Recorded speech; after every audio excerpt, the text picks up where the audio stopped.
met anyone that wants to have Alzheimer's? Is that right? No one wants to have Alzheimer's. And Alzheimer's doesn't develop quickly. In fact, some people might think it does because they suddenly start to have some lack of memory, they start to have a few things, but it actually hasn't developed quickly. It's developed over a long time. See, what we do in our 20s is revealed on our 40s. What we do in our 40s is revealed in our 60s. What we do in our 60s is revealed in our 80s. And in my last lecture, I drew our brain, and I'm going to draw it again. And we're looking at the prefrontal cortex, and I'm sure you'll remember that the prefrontal cortex has 4 functions, and these 4 functions basically go down when someone has Alzheimer's. So when someone has Alzheimer's, how's their intellect? It's not very good, is it? How are their reasoning powers? Not very good. How is their judgment? Terrible. And so as you can see, that when someone has Alzheimer's, the part of the brain that is directly affected is the prefrontal cortex. And because the intellect and reason and judgment are gone, the decisions are terrible. In fact, I have people come to me saying, I woke up in the middle of the night, my wife was gone, I went outside, I saw her walking down the main road with no clothes on. Another man said, I woke up, my wife wasn't there, she's in the next door's yard taking their clothes off the clothesline and putting them on. And strange things, their reason, their intellect and their judgment is not working. So the $1 million question is why? Because Proverbs 26 verse 2 states that the curse causeless shall not come. It's Old English. It basically means no problem, no depression, no Alzheimer's, no dementia happens without a cause. There is always a cause. And in the little book, The Ministry of Healing, I love that formula.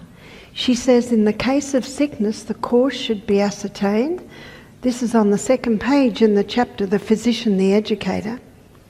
Cause should be ascertained. So how do you ascertain the cause? There's one way to ascertain the cause, and that is the history. The history. And we are what we are because of our history. So you have a clear look at the exposure to chemicals. So we're going to flip backwards and forwards here. So we'll look at the sustain me principles, because the sustain me principles directly affect the functioning of the brain. The brain and the eyes are connected. In fact, the eyes are an extension of our brain. And this is where sunshine is very important to the brain. It needs sunshine. The brain needs sunshine, and it gets it through the eyes. Water. Our brain is a hydroelectric system. Sleep. We're going to have a look at 9:30 tomorrow morning, all the processes that happen while we sleep, but we'll touch on it tonight in its relation to Alzheimer's. Trust in God. Anxiety. Depression, which is really a lack of trust in God, can all contribute. Abstain. There are many things that are damaging the nerve cells in the area of chemicals, environmental poisons, especially mercury, moles, all having an effect to interfere with brain function. Inhale. We looked at the importance of inhaling through our nose. Nose purifies the air, humidifies the air, warms the air. Mouth does not do that. When we breathe through our nose, we're getting more oxygen in the brain. Nutrition. Our brain needs peak nutrition because we need to supply the building materials of the brain. We need to supply the building materials of the neurotransmitters. We need to supply the fats that keep the cells supple and protect the myelin sheath, as we touched on in our last lecture. Moderation in all the good things. Some things can be great, but if you overdo them, they can be harmful. Yes, we need to eat, but when you overload the stomach can't digest it all, and it fogs the brain. Exercise increases the circulation of the blood to the brain. So when we look at history, we use this as our guideline. And often we target that little area, abstain. Has the person been exposed to anything that could damage the brain cells? Environmental poisons, toxic poisons, heavy metals. Are there mercury fillings in the mouth? So you investigate. And it's the history that will give you an idea. So in case of sickness, ascertain the cause. Unhealthful conditions changed. How do you know if a condition is unhealthful? Get out of the mouldy house. I've had 2 men attend our program who got depression 6 months after moving into a mouldy house. So how so? So now we need to go to our nerve cell. Here's our nerve cell. And here are our receiving stations. And our receiving stations, our dendrites, are the ones that pick up the neurotransmitters.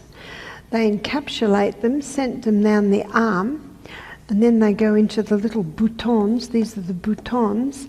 And the neurotransmitters flash across to the receiving station, the dendrites from the next nerve cell. So I'll show you how this happens.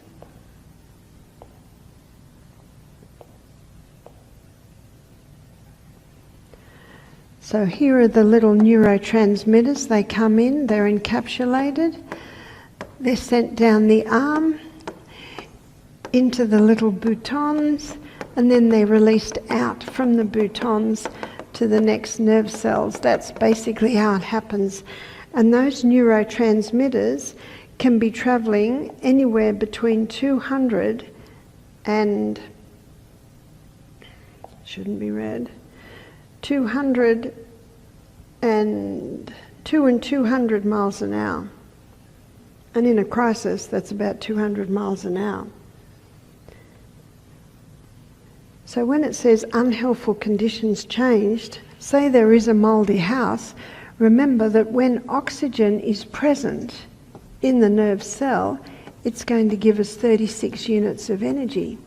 But when someone's breathing in mouldy house, in mold from a mouldy house, there's not much oxygen there. And that top pathway that has no oxygen, that only gives 2 units of energy. Our brain needs oxygen. Maybe the person is living underneath the electrical towers. And those electrical towers, there's 500 times the electromagnetic field that's usually on the planet.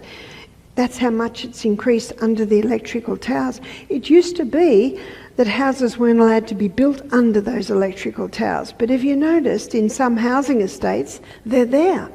And they're the cheapest house on the estate. Another one I have found is when there's been landfill and there's been a lot of chemicals dumped, and then housing estates are built.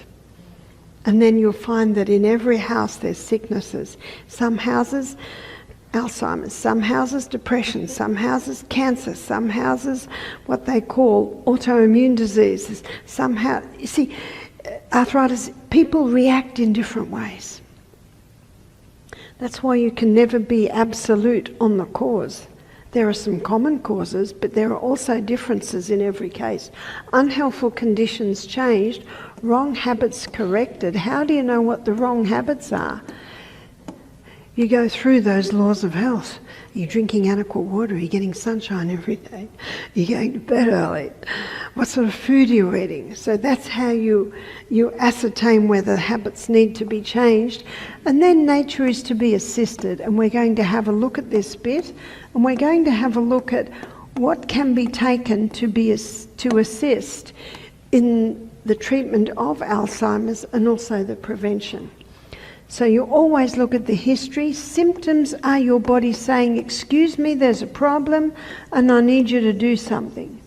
And as you try simple natural treatments, your body will say, I like it, or your body will say, no, that's not doing much. So you adjust, and how you know how to adjust is you watch your body's response. And this is how we can be our own doctors. Yes, you might go to a specialist or a doctor or a naturopath or a functional doctor or a nutritionist or a herbalist and get their advice, but what do you do with that advice? You try it. You take it or leave it. And if it doesn't work, what's your body saying to you? We need to try something else. Because there's no one like you. That's why you're the doctor. So what we have found, and I'll give you a story to illustrate.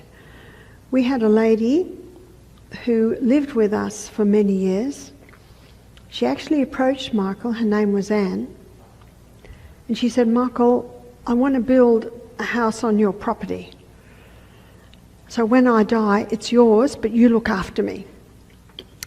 Michael said, well, I don't mind looking after you, but he said, how do your daughters feel about you putting all your money into that? She said, I don't care what they think, because she said, I watch, they waste their money. She said, I worked hard for my money and I believe in what you're doing and I want to support it.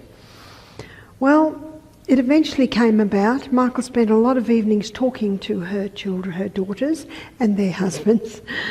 And eventually he said, you know she's going to give it away. Who do you want to give it to? And they eventually agreed, yes, we like what you're doing. Anyway, we built her a lovely house on the property, and I need to draw you a map to show you what happened. So we built her a lovely house on the property. Our house was here, and it was a 1,200 acre property. Her house was there, and then the health retreat was over here. And sometimes you could drive this way, and there was a creek there, and there was a creek there, and the creek actually went like this. And it'd take 10 minutes to drive to the retreat, and often we'd stop and have a little chat to Anne, and Michael would often leave his ironing there, and when I come back in the afternoon, she'd have the ironing hanging on the veranda. And it worked very well, and if we went to town, she came with us, and sometimes she'd come for a meal, and we dropped leftovers from the health centre, and it all worked very, very well. And after about 5 years, we had a big truck come in. So this was the road from outside. A big truck came in with gravel, and he stopped at the house, and he said to Anne, hey lady, do you know where I've got to take this truck? She said, I'm not sure. Ask those 3 men over there. He looked over there, got in the truck, and went up to the retreat where Michael was, and he said, is that lady all right? She asked me to ask the 3 stumps. There were 3 tree stumps. She said, ask these 3 men. That was the first indication we had that Anne's mind was starting to slip. And so one of our girls went and sat with Anne all morning and chatted to her. And at one point, Anne was waving. And Evelyn said, what are you waving at? She said, look at the nuns running up the hill. Look at them all. And that's when we started to see she was such a happy, jolly lady that you didn't actually quite see it until things like that happened. And so what Evelyn did, she when Anne went out on the veranda, she went in, looked in her bathroom, she looked behind the door, and there's all the food from the last few weeks, half eaten and mouldy. So she was eating mouldy food. And sometimes when people have Alzheimer's and their reason, intellect and judgment starts to slip, they're not making good decisions. And Evelyn also found the iron still on. So she wasn't turning the iron off, and that's when we realised we needed to take her to our house. And so she lived in a room at our house, and because we were so busy running the retreat and several things, we got a nurse to look after her. But the nurse would last about 2 days and jump in the car and leave, because Anne would not do anything anyone said except for Michael and I. And Michael would go to town with her and he'd say, "Are you drinking?" She said, "I've drank lots." And her bottle's full of water. And we started to realise she was not drinking any water. The brain is a hydroelectric system. From the neck up, we're 85% water. From the neck down, we're 75% water. Water is essential. So we started to see a few things. And then Michael said to me, "Do you know, I remember Anne. And Anne is well known, she never goes to bed before midnight." So here is another point. And Dr. Matthew Walker shows this in his book, Why We Sleep, that in the night, especially the hours before midnight, there's the glymphatic system. And the glymphatic system, it cleans up waste from neuronal activity. It's the brain's vacuum cleaner. It cleans up, yes, thorns from negative emotions when we forgive. It cleans up waste from combusting oxygen and glucose at the cellular level. But if, and all through our lives, it's not unusual that little calcified deposits can build up a little bit here and there in the prefrontal cortex, especially if the person's on a high acid diet. What's a high acid diet? A lot of meat? Well, Anne was a vegetarian, but she ate a lot of carbohydrates. She ate a lot of wheat, a lot of sugars. And those little calcified deposits, a few of them build up, but when we go to bed early, the glymphatic system can mop up those little calcified plaques so they don't develop. And what they have found in cases of people with Alzheimer's, they do post-mortems on them and they've got calcified deposits called amyloid plaques, all built up in the prefrontal cortex. So when those amyloid plaques build up there, they inhibit intellect, they inhibit reason, they inhibit judgment. So here was another aspect with Anne. Anyway, not long after that we moved to another property, because this property was very remote, and this property was 2 hours from town. And we had no electricity, we had solar panels, and so when a property an hour closer came up, we quickly negotiated with that and were able to buy it and move our business over a little bit closer. And as we went to the new property, we had a little room for Anne to live in, and we'd take turns in just keeping an eye on her. But I was lecturing one day, and Anne came running up the stairs and says, Barbara, Michael's just been killed in a car accident." And all the guests went like this, but I knew straight away that this was in Anne's mind. And then another time, Michael and I were driving home and she was lying on the side of the road crying. I said, "Anne, what are you doing?" "All my family's been killed in a car accident." So Michael rang up her 3 daughters and said, "Anne's mind is deteriorating, so we just suggest you come and visit her." Well, one daughter came and just criticised everything we were doing, criticised that we weren't spending enough time with her, that she didn't have enough toilet paper in her bathroom, that, she didn't like the colour of the... it was just... ooh. And then the other daughter, they just didn't have time. And then the third daughter, Michael, rang her and she said, my mother died 25 years ago, and hung the phone up. Now that told us there were some emotional issues there. Because Anne only ever talked of the two daughters. In fact, you wouldn't even know she had this third daughter, so she'd almost cut her off in her mind. And then Michael and I were going overseas for 2 weeks. So we rang the two daughters and we said, can you take Anne for 2 weeks? No, we can't. So we had to find out what to do with her. And so we decided to put her in respite. But then we found we had to have a doctor's certificate to assess her. So we took her to the doctor, and the doctor said, how are you, Anne? She said, oh, my stomach's sore. He said, why?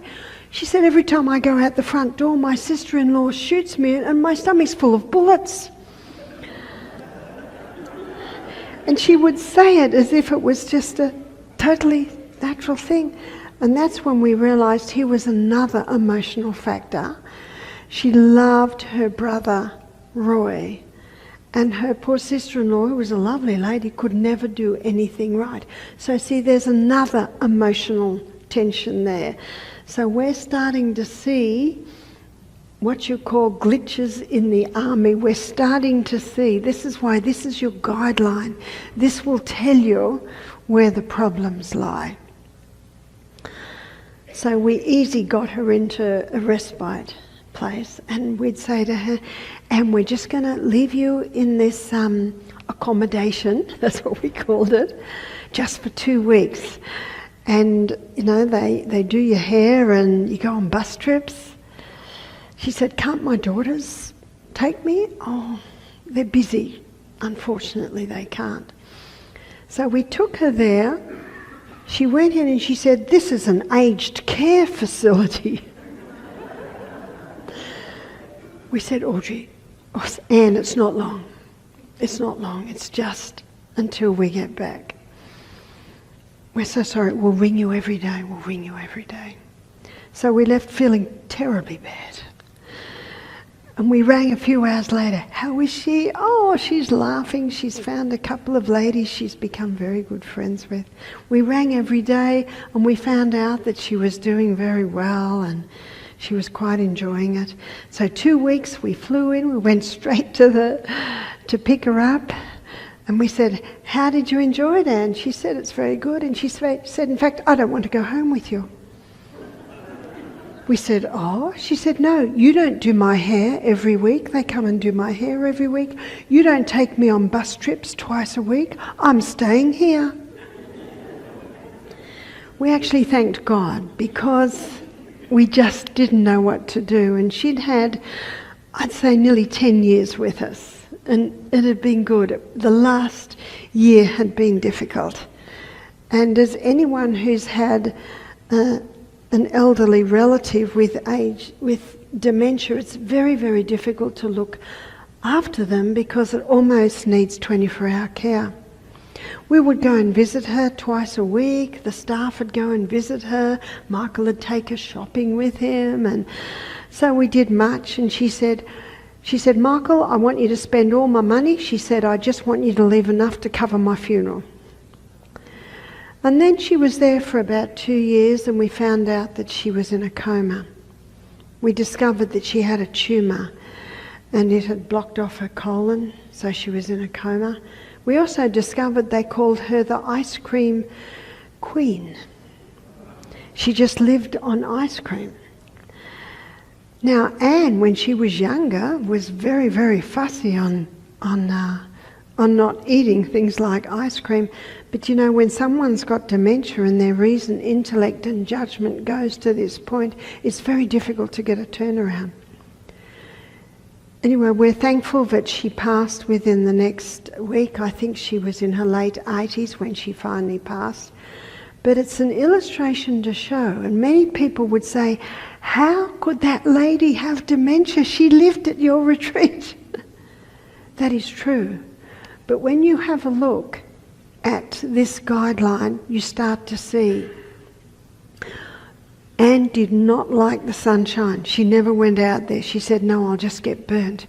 Do you know if you get burnt, you're only out there for 5 minutes. You might be out there for 5 minutes in the morning, 5 minutes in the afternoon, and your skin will be able to handle it. We could not get her to drink water. And you're not going to hold the person down and force it in. It's very difficult. And she just insisted that she'd had water. So that's very difficult. Michael would say, well, Anne, we're not going anywhere until you drink half that bottle. Then she'd begrudgingly drink it. But it's really hard to be on top of someone like that all the time. Sleep. She'd been a terror for sleep. Now that we see what lack of sleep does, you see there are two very famous people that boasted that they only needed 5 hours sleep a night. One is Margaret Thatcher, the other is Ronald Reagan. And how did they spend the last 20 years of their life? With severe Alzheimer's, severe dementia. So lack of sleep is a big one. And we also find that even though someone might love God and trust God, when they get dementia, they find it very hard because it's like their mind is not in the right place. We also find when someone has dementia, they'll just eat anything, they'll just drink anything.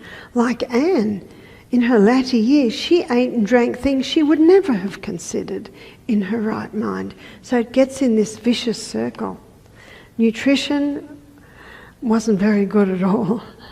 Exercise, that wasn't happening. And so we see why Anne suffered from dementia. And you can see also that it didn't happen overnight. And whenever we tried to talk to her about her daughter and her sister-in-law, she would not. She would not go there. And a man convinced against his will be of the same opinion still. You see, God's government is a government of freedom. He never forces. And so we, of course, cannot force. So there were some areas that it was almost impossible for us to resolve. But we look at that because we don't want to go there. And then we had a lady come and attend our program. She came with her mother. She's 45. Her mother was about 75. And her mother had dementia. And I remember going into the bedroom and the mother was just looking straight through me. You almost couldn't connect with her. She just stood there. And as we investigated, we discovered the lady wasn't drinking any water. We discovered she hadn't opened her bowels for 6 hours. So for little by little, we encouraged her to drink water. We found that she would drink some hot peppermint tea. And we encouraged her to have that little bit of salt. We gave her some herbs to get the bowels moving. Within 48 hours, her mind was clear. She was looking straight at us and she was talking to us.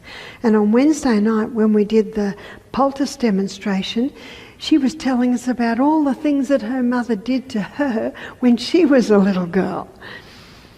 Her daughter was so excited about the turnaround in her mother, she booked in for a second week. And in that second week, she spent most of her time on the phone, arranging to get her mother out of aged care, and she brought her mother back home because she didn't have to micromanage her mother anymore. Because her mother's mind became clear, her mother started to make decisions that were good for her body and her mind. And her mother lived with her for another 10 years until she finally passed. So as you can see in both those stories, there are different factors to come together in different situations. But what I think is really alarming is the amount of people who are coming down with dementia. And we come into this area here, abstain, who are on the cholesterol-lowering medication.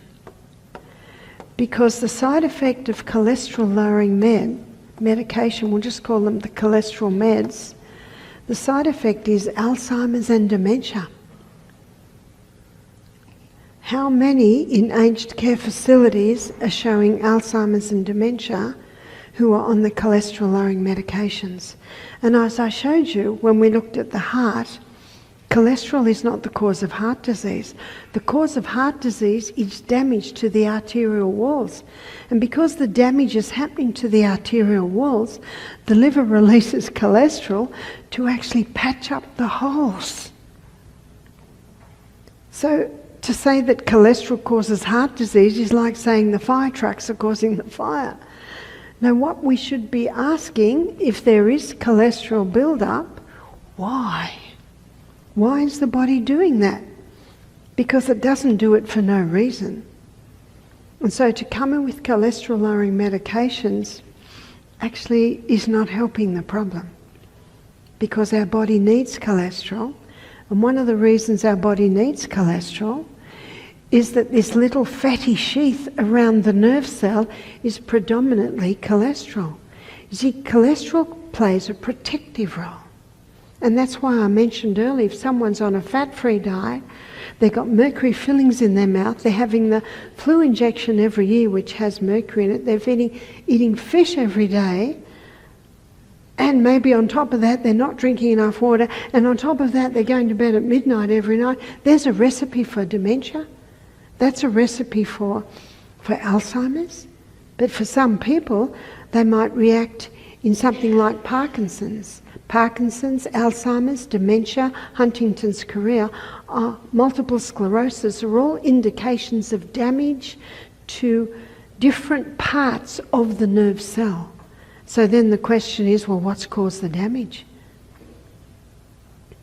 So the Muhammad Ali, the boxer, he also had dementia in his latter years, but I think it was purely just physical damage. You see, our skull was created by God to be a protective armour.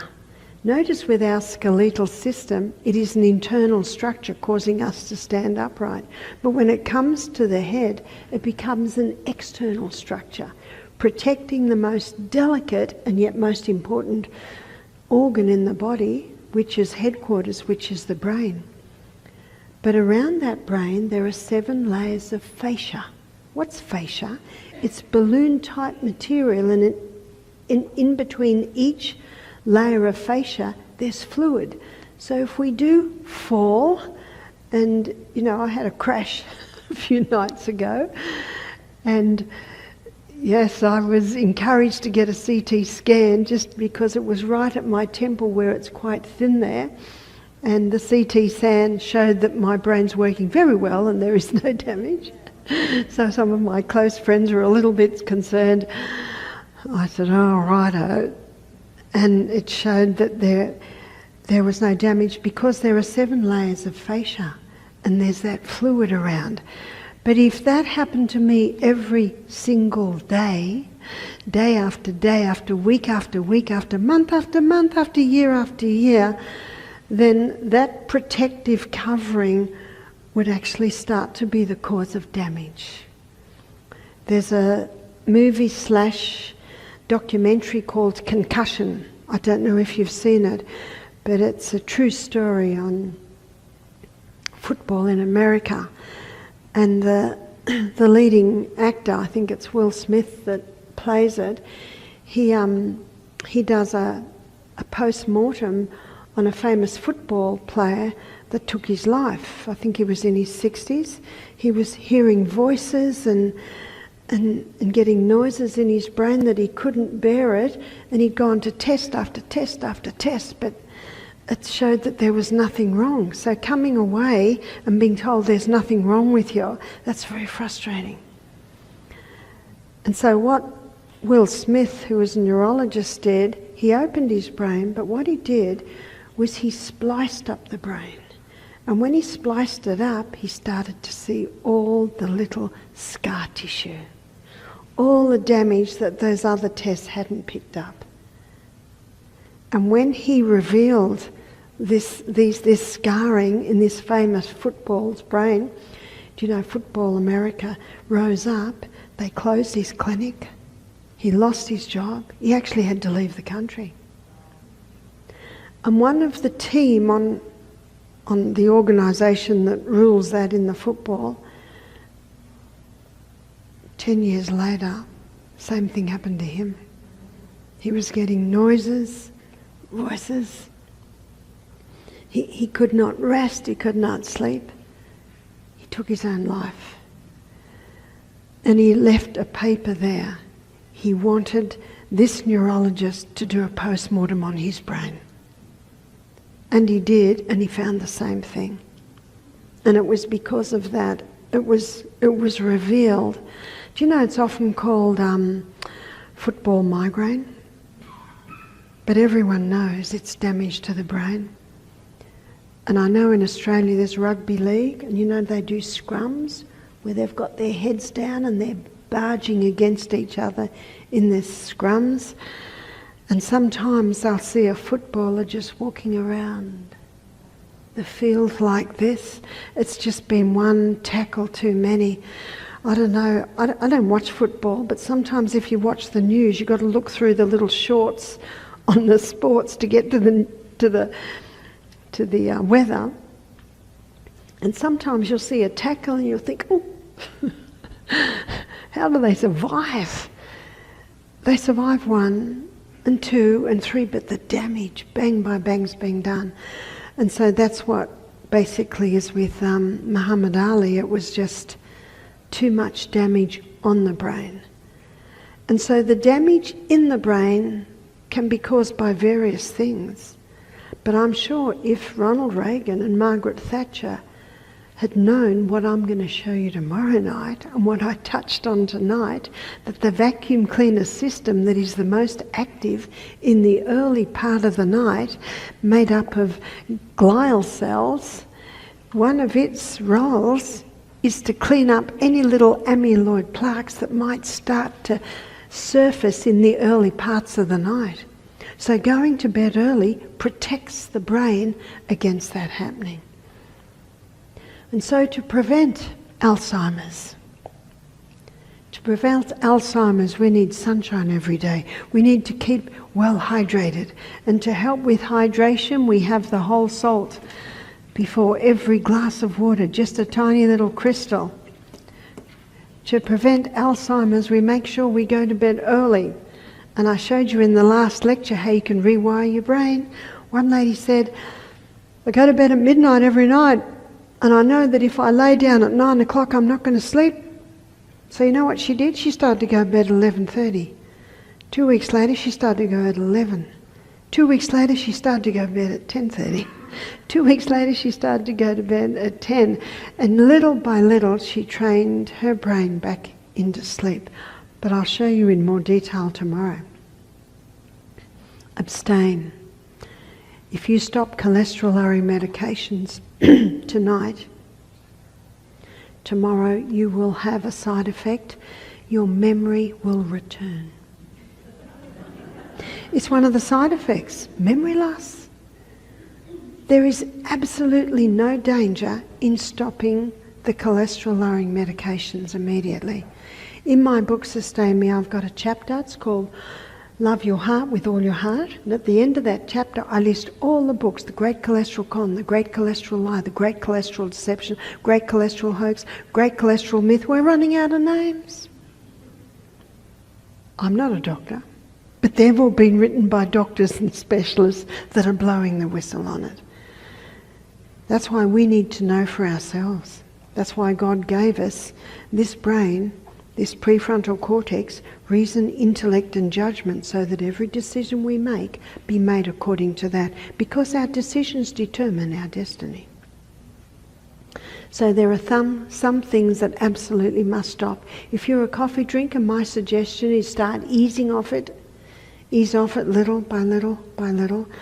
There's a book called Caffeine Blues, and his subtitles are Become Aware to America's #1 drug.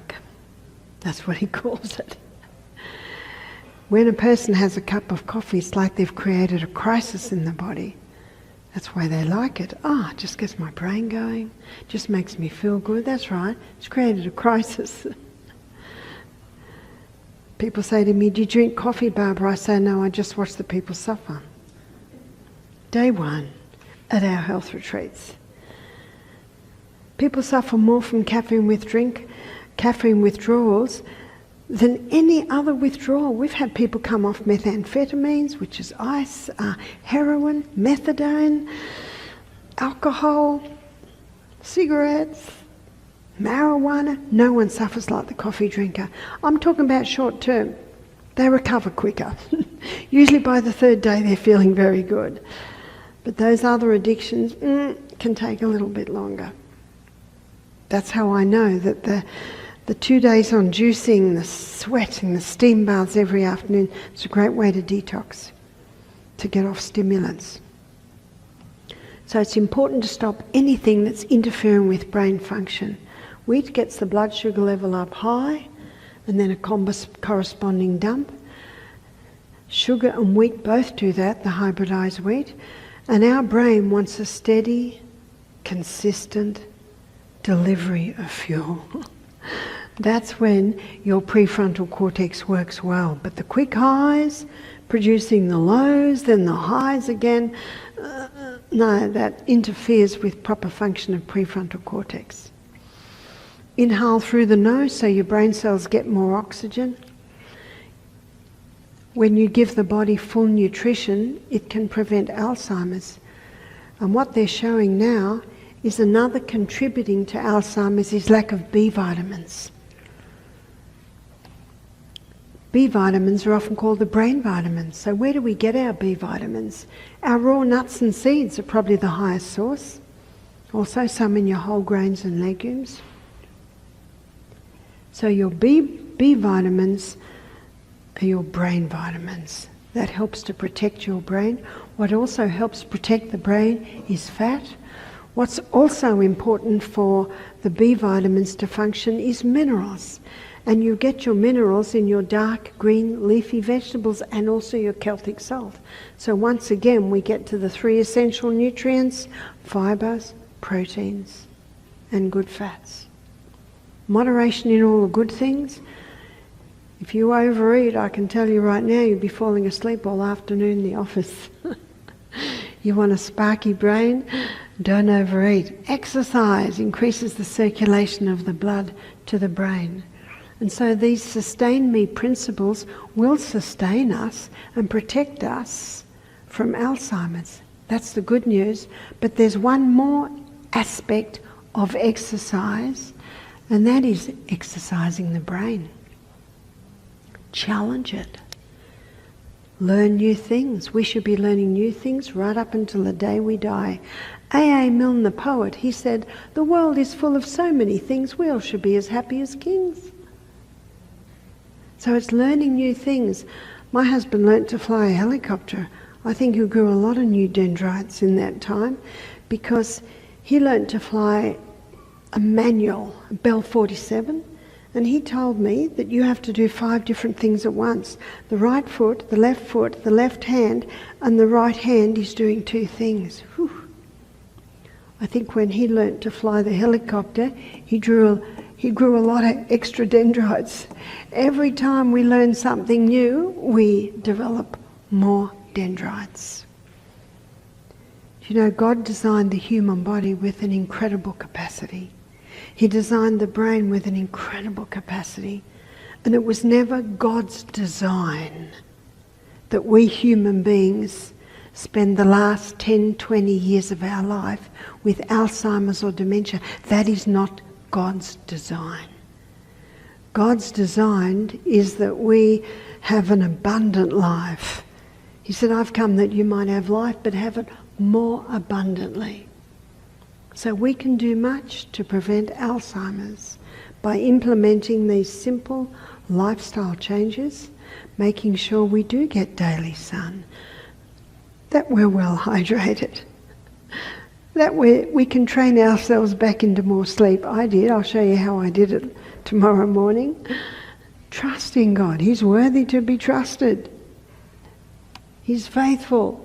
Abstain from anything. If there are things that you're taking that you'd like to stop, ease off them. Try a couple of days fast. Book into Eden Valley Health Retreat or Living Springs in Alabama. Eden Valley's in Colorado. They have the 2-day juice fast. You can stay there for a week. So that's an easy way to actually come off your stimulants.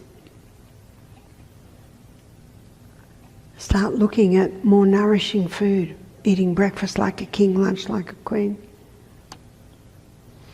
Do all good things in moderation, and look at implementing an exercise program. And I thank God every day that it is that simple and that it is within the reach of each one of us. So I trust you've learned a few things. I trust you're encouraged and inspired to look after this incredible brain we've got, and also to start challenging it, learning new things. I look forward to seeing you tomorrow morning at 9:30, where we explore in detail sleep. Thank you.